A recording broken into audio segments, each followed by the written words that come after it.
All right, ladies and gentlemen, welcome back. I hope you've enjoyed the lunch. And after this inspirational speech we are about to listen to, there will be like 10 minutes for posing questions. So be prepared with your Slidos. You won't see the questions on the screen, but I'm going to see them up front. So there's very much a point to pose questions. Anyhow, we'll start this afternoon by giving you, maybe in a way, a different perspective on the future. With all the challenges ahead, it might seem a bit grim from time to time. But there is plenty of evidence that it could change rapidly and dramatically to the better.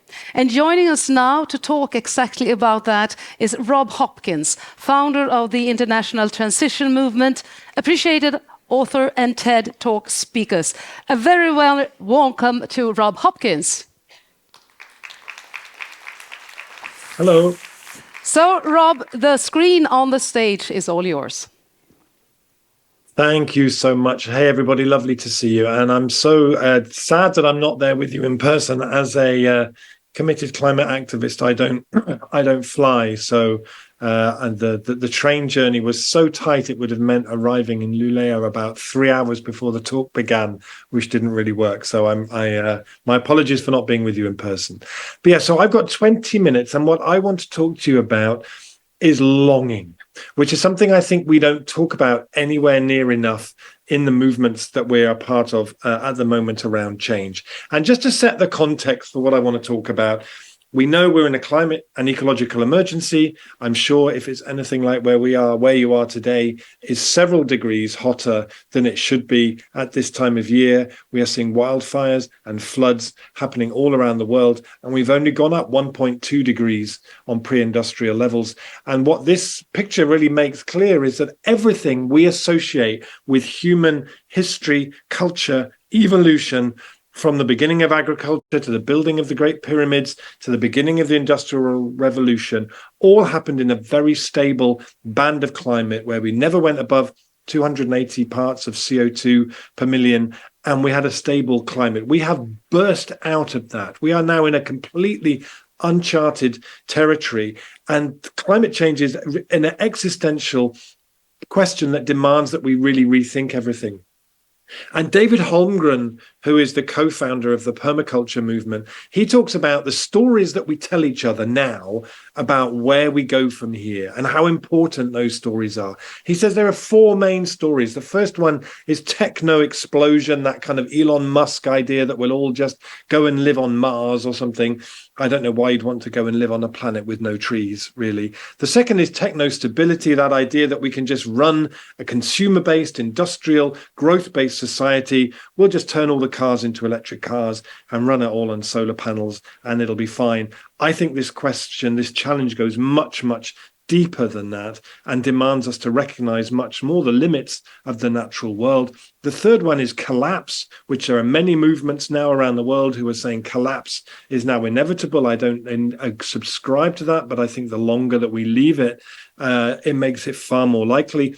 The one that I always work around is this idea of energy descent, the idea that we need to move away from using so much energy to a much lower energy society, but to do so in a way that actually where we arrive at the end is better, is more equal, more fair, more beautiful, more spacious. My take on that is that we're only going to do that if where we are now at the top of that curve, we're telling stories about where we would be at the bottom of that curve that are so delicious and exquisite and magnificent that it gives us really something to run towards. And the Institute for the Future in Palo Alto in America, on their window, they say any useful statement about the future should at first seem ridiculous, which I love. And I'm really here to urge you, please, to be as ridiculous as you can in the work that you do, because the time for doing things in little incremental steps is about 30 years behind us now. And the need to move boldly and bravely with great purpose and ambition requires us, I think, if someone says to you, what a ridiculous idea, we need to be the ones who can say, oh, thank you very much, and to wear that as a kind of a badge of honor, because now that's the urgency of how we need to move. And recently, the United Nations published a study where they said any chance of staying below 1.5 degrees is now over unless we see what they called a rapid transformation of society. So every newspaper headline, every magazine cover like this one, all had headlines like this. Say goodbye to 1.5. 1.5 is finished. I didn't see a single magazine cover, a single newspaper headline that said, why don't we do that rapid transformation of society thing? Wouldn't that be better? Like, it's not like it's working amazingly as it is now. Why is it that we jump so quickly from it's not really a problem to it's too late? It's like you wake up in the middle of the night and you smell smoke and you just ring your insurance company. Actually, there's the bit in between where you get on with it and you actually do something and make something happen. And a lot of the work that I do at the moment is inspired by a T-shirt, which I saw a young woman wearing at the Black Lives Matter protest in Washington. I've been to the future. We won. It gave me goosebumps when I first saw it. I thought it was so beautiful. And it made me feel like, how different would how we talk about the climate emergency be if, rather than thinking we can just change people and bring about the kind of change we need by just talking about extinction and collapse, if actually every conversation that we gave was like that. I've been to the future. We won. It's going to be incredible. I'm going to tell you all about it. So I live in a small town in the southwest of England, which is where called Totnes, which is where the transition movement started, and we have many good things happening here. What you might not know about us is that we are the home to the UK's first successful time travel program. We have actually built a successfully fully functioning time machine here in Totnes. We've managed to prove Stephen Hawkins wrong, and we've built this time machine. And this is my colleague Kit. And together we travel through time, and we're very inspired by people like Bell Hooks, who said what we cannot imagine cannot come into being, and kind of traditional African understandings of time that say it's not like a linear thing as we tend to understand it in the West. It's more like we're the hub of a wheel, and each spoke can lead us to different alternative futures. So we tend to travel to the future that resulted from us doing as much as we could possibly have done between now and 2030. So those 7 years felt like the most incredible time to be alive. The resources, the political will, the community support came in to drive this process. And as I said, myself and Kit, we travel there quite regularly, often to make recordings. And I want to just tell you a little bit about one of the trips that we took recently. So you might like to think of me as the kind of Marco Polo of the climate movement, who has recently come back from an adventure into a radically lower carbon 2030. And I want to tell you all about it. So this was where we started our trip from, and we set our time machine for 2030 and we pressed the button, and a few seconds later when we stepped out into 2030, that same street looked like this. The air smelt so much nicer than it had the world we left behind. The bird song was so much louder, and what we noticed was there was this sort of sense of collective belief that we didn't have in 2023. In 2023, there was this sort of sense of despondency and lack of hope. By 2030, it was fragile, but people were starting to see the world around them changing, and they were excited about that. They could see things going in an exciting way. And my friends, the thing I have to tell you about is the great bicycle rush hours of 2030 were just a joy to behold. So many bicycles, because we had built the infrastructure, because our governments recognized that for every million euros that we spent on cycling infrastructure, we saved 38 million euros off the national health bill. People now lived longer, they were fitter, they were healthier, because we had built the infrastructure for this to happen. And as you would approach towns and cities, I remember back in 2023, often when you would come into a city, you would see a board like this for cars, how many car parking spaces. By 2030, you had signs like this for bicycles. Really, really an amazing transformation in such a short period of time. Lots of underground car parks that we didn't need anymore for cars, because there's so fewer cars than there used to be, are now used for like this to store bicycles, safe, clean, well maintained, just beautiful, because that infrastructure had been built and people used it. what happened in 2024, we found out, was that there had actually been a collapse of some of the worst of the banks. And this time, rather than 2008, where we just bailed them out, this time they were bought into national ownership, and their resources were included in this push, this kind of Marshall Plan for the climate that happened around 2024, inspired by the great hot summers of 2022 and 2023. And it meant that many of the buildings that used to be homes to banks were now used for all kinds of different businesses. This is a place that we visited that included many social enterprises. One of the big shifts we saw was that so many more buildings and land and things were in community ownership rather than in private ownership. And that shift had happened very fast. And this was above that bank was a co-housing project where 300 people lived here. They grew food on the roof. It was run in a very different way, but it was housing that was owned by the people who lived there. And this had really spread to many places too. Their own small forest there on the roof as well.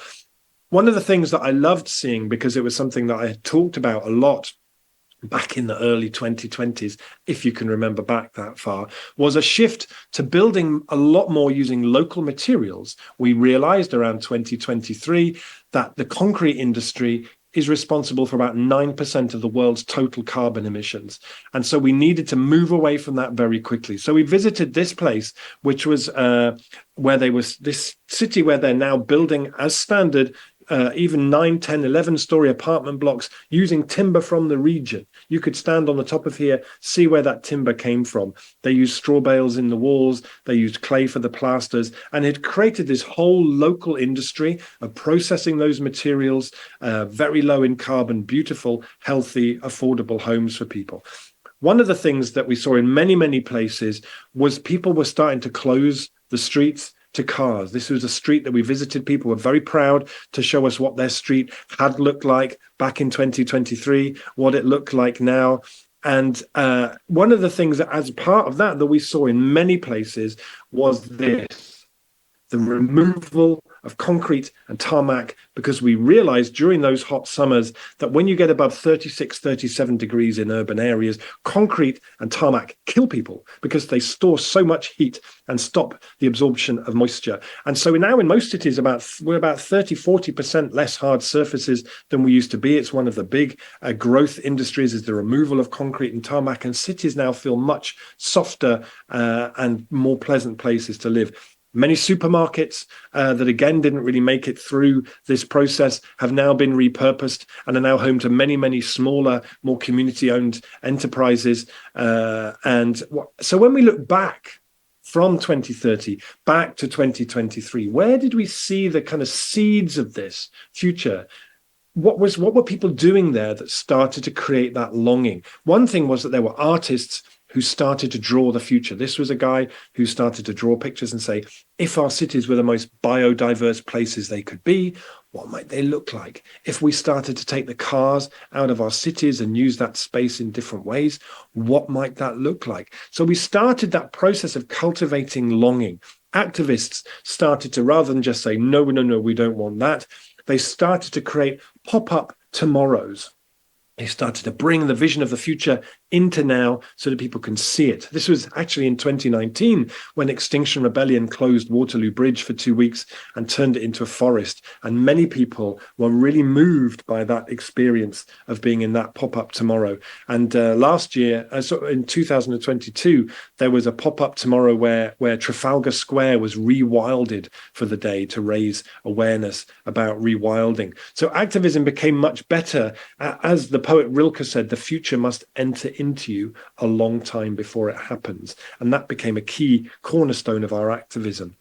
Meanwhile, in 2030, we visited amazing places where now whole neighborhoods are designed with no space for cars at all. Completely car-free neighborhoods full of biodiversity and highly energy efficient buildings, bicycles everywhere, just almost unimaginable back in 2023, but that change has happened so fast. And actually, I mentioned at the beginning that myself and Kit, when we travel to 2030, we go there to make recordings because we think, well, if you could bring back an audio recording from 2030 to play to people in 2023 of how that future sounds, it could be really impactful for people to hear that. So I actually am going to share with you a genuine recording from 2030. So you might like to, it lasts about a minute. We're going to play it now. And you might like to imagine that this is what the city where you live, a city near where you live, sounds like in 2030, a future of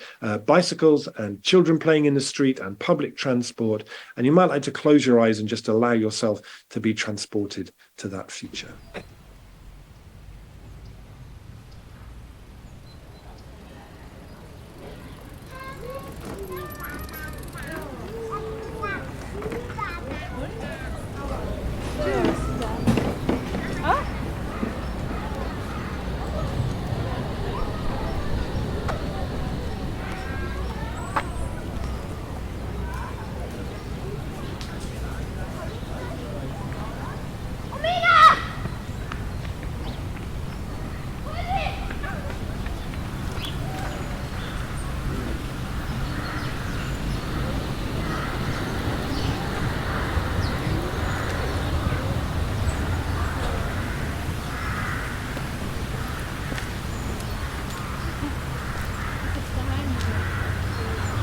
Messed that up from my end. I hope you heard that and that I'm not just talking over it. Yes. So we make a lot of recordings like that and gather those kind of recordings of how that future could sound.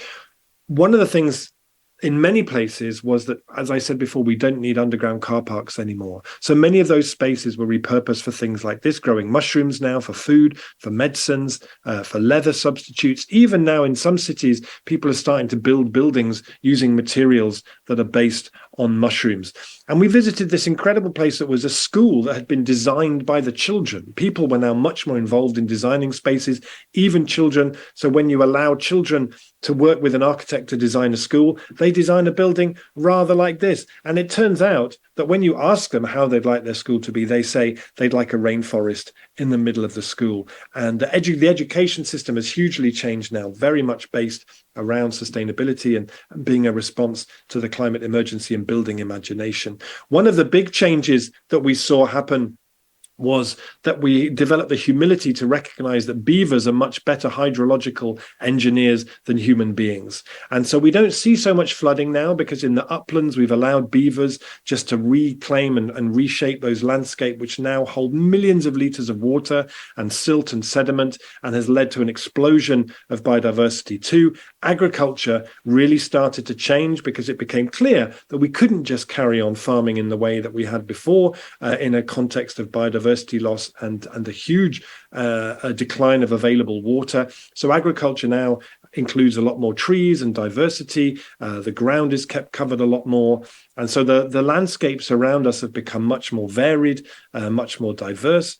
Citizens' assemblies are a regular feature of our life. Democracy is something that people do on a regular basis. It's something that now citizens' assemblies are used at all levels to shape policy. And many places that we visited have something called a civic imagination office, inspired by the one in Bologna, which started back in 2012, a way of bringing people together in a really well-facilitated spaces to really rethink and really reimagine things. Every university now that we went to teaches everything through the lens of the climate and ecological emergency and sees themselves as a vital part of the solution and the emerging transition that's happening around them too. This university that we visited has no lawn around it anymore. It's all food gardens, and the students work to grow food. And every time they need to build new buildings, the students are involved using local ecological materials. This new building that we went to visit, they've used 1,500 old car tires that would otherwise have been thrown away,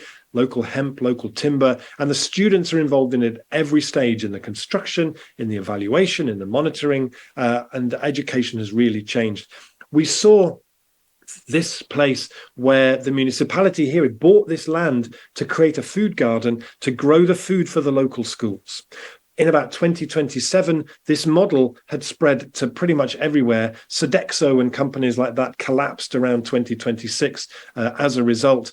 In this place, they grow 80% of all the food for the local schools. The children come out, they're involved in the food growing, they're involved in the cooking with fresh ingredients in the school, led to all kinds of unpredicted behavior change within the community of the school. And a model that started in Liege back in 2014, where the community came together to to say, what if in a generation's time, the majority of food eaten in Liège came from the land closest to Liège, spread and spread and spread. Already by 2018, they'd raised 5 million euros from local people to start 27 new cooperatives. By 2023, they were the model the municipality was using to rethink how they procured food for schools, universities, and hospitals. And it had already spread to 6 other cities in Belgium. Now, by 2030, this is the normal by which cities feed themselves. And it's led to an explosion in biodiversity and creativity and new employment.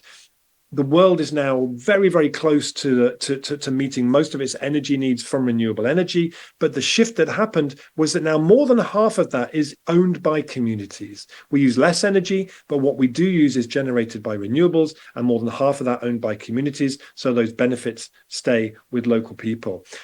What I want to say, just coming back, bringing us back to 2020, is that all of these things already exist. We're not waiting for someone to invent some magic solution. Everything already exists. We started there in Amsterdam. The bicycle place was in Utrecht. The bank that was closed was in Lausanne in Switzerland. The supermarket was in Rotterdam. The new building is in Grenoble in France. The amazing school designed by the kids is in Madrid. The closed street is in Lausanne. The neighborhood with no cars is in Freiburg in Germany. The mushrooms are growing underground in Paris as we speak. The change in farming, that's a place we visited in Paris. The Bologna thing already exists. Liège University, Luxembourg, all of these things already exist somewhere. So my closing thought really for you is that Don DeLillo, the novelist, in his book Underworld, wrote, longing on a large scale is what makes history. And we have to become so much better in how we talk, in what we do, about cultivating longing for the future. And so I hope this has been a useful contribution, and thanks so much for your attention.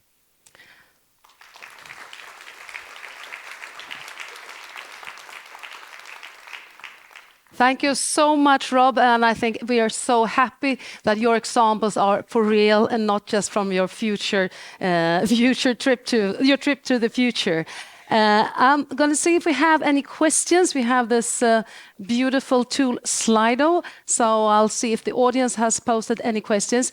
But meanwhile, I could ask you that these examples are for real, they are existing. So what will it take to implement them on a bigger scale, if they're already here? What would it take? Well, I think, when people say, well, what does the city of the future look like? At the moment, you can say, well, it looks like the food system of Liège and the transport system of Rotterdam and so on. I think what we need is, it tends to be at the moment, the cities tend to focus or specialize in one thing. So some cities tend to focus on energy, others tend to focus on food. I think we need everywhere doing everything at the same time. And the work that I do has always been around, well, what's the role of communities in this? So the transition movement is now active in 50 countries around the world, thousands of communities who are working from the community scale up, doing things that range from kind of small things up to the sort of work that we see happening in Liège, which is just incredible. Communities can only do a certain amount of stuff. This needs everybody doing this. I think one of the first things is that we need to move away from this idea that we hear from many governments of net zero by 2050, which is a political target. It's not a scientific target. And as anyone in the audience who has done work with donut economics will know, the imagination loves limits. The imagination thrives with limits. When we put limits around things, people are so much more imaginative. And my sense is that if governments and organizations and local governments and people and the European Union are able to set more stringent targets that are closer to what the scientists are telling us, but to then facilitate the conversations that follow in a way where that imagination is really invited and welcomed, then we start to come up with the really, really exciting strategies and solutions. But for time being, would you say that this calls for a more decentralized action? So not waiting for politicians, not waiting for Brussels.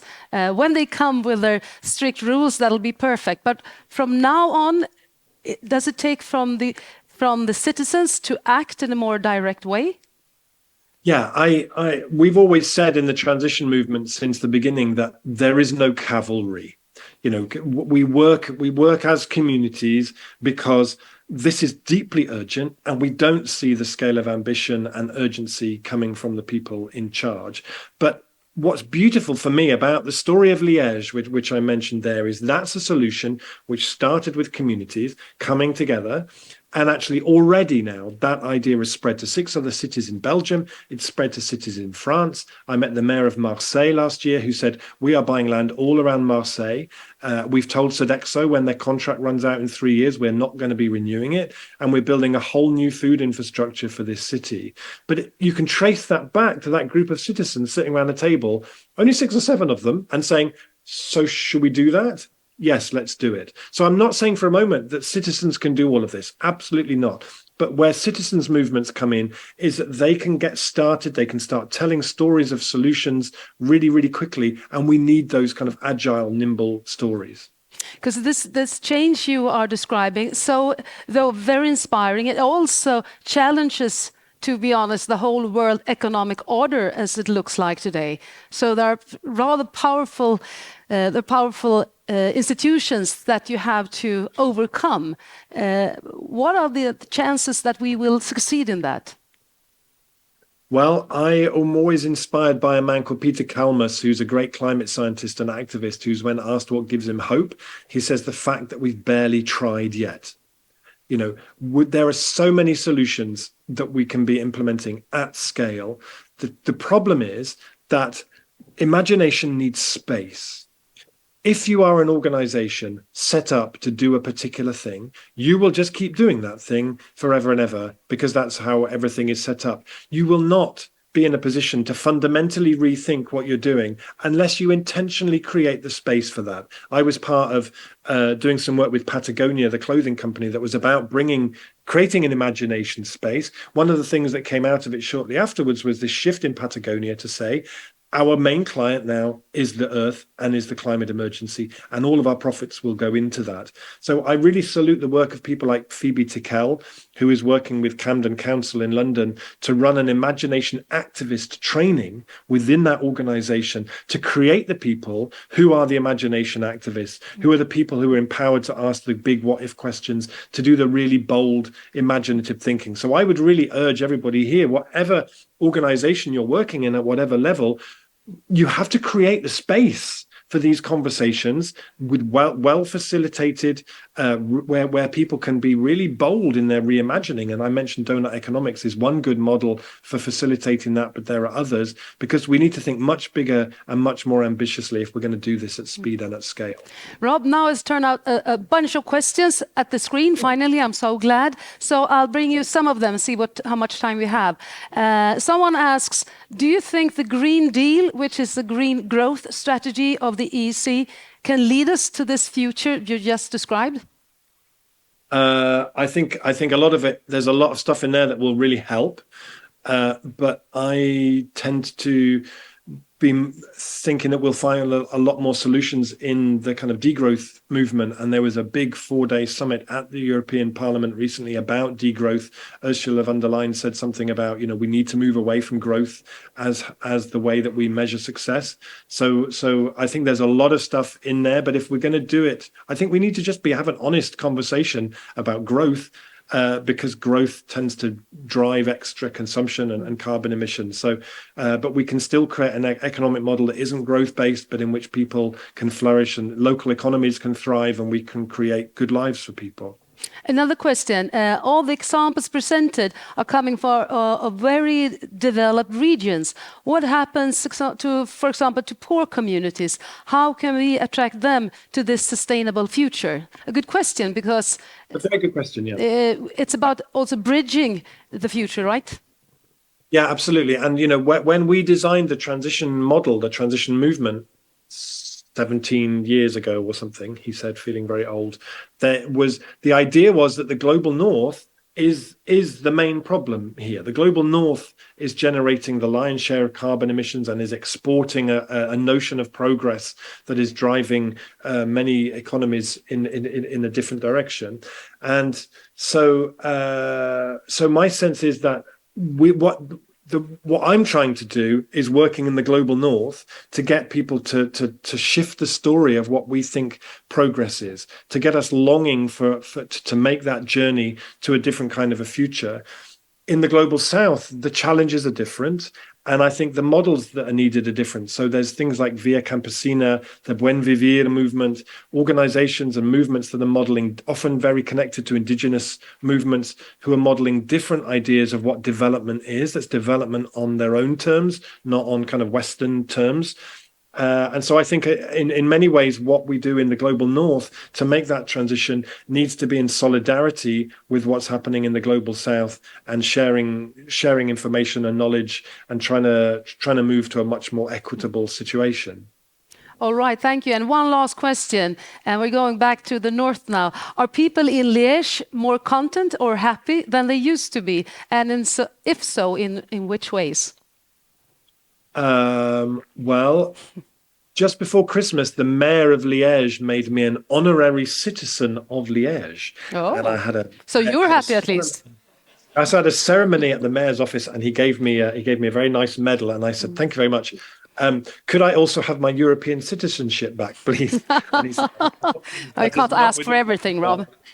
No, I know. So, but what he said was, actually, before this project, everybody else in Belgium kind of thought Liège was a bit rubbish, like it didn't have a great reputation necessarily, and that this project has really put the city on the map as something to be really proud of. He said, we used to say we wanted to be a smart city. Now we want to be a transition city. This is now the story of our city and where we're going. And he said, you basically go around like an ambassador of our city, telling everyone how great it is. So we wanted to give you this.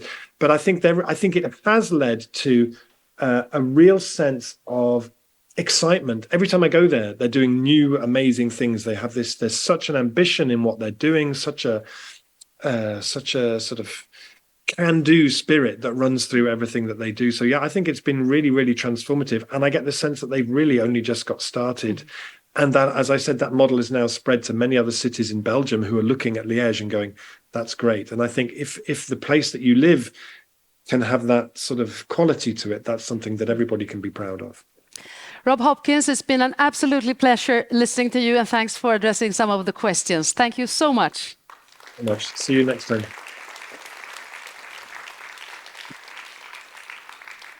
So be brave, be bold, and organize places where you can discuss and have them professionally moderated. So by coincidence, that's just what's about to happen in the World Café sessions. And I'll tell you a little bit how it's going to work. We have 5 different themes, all on regional perspectives on the green industrialization. On your badge, you have a letter. It's either A or B, and it's also a number. So you will exit this room, and just outside, you'll find the zone B. And the number represents a number on the table. That's where you're going to start your conversation. And afterwards, you're going to move to another table. But just focus on the number. And A is also on the same floor. To just go out of the door and turn right behind the corner. So that's crystal clear, isn't it? So I wish you all fantastic discussions. And we'll meet back here at, let's see, 4:30 for a so-called fishbowl session. But for now, you're all going to take part in, I hope, very inspiring discussions. So A for the zone and the numbers for the table. Enjoy.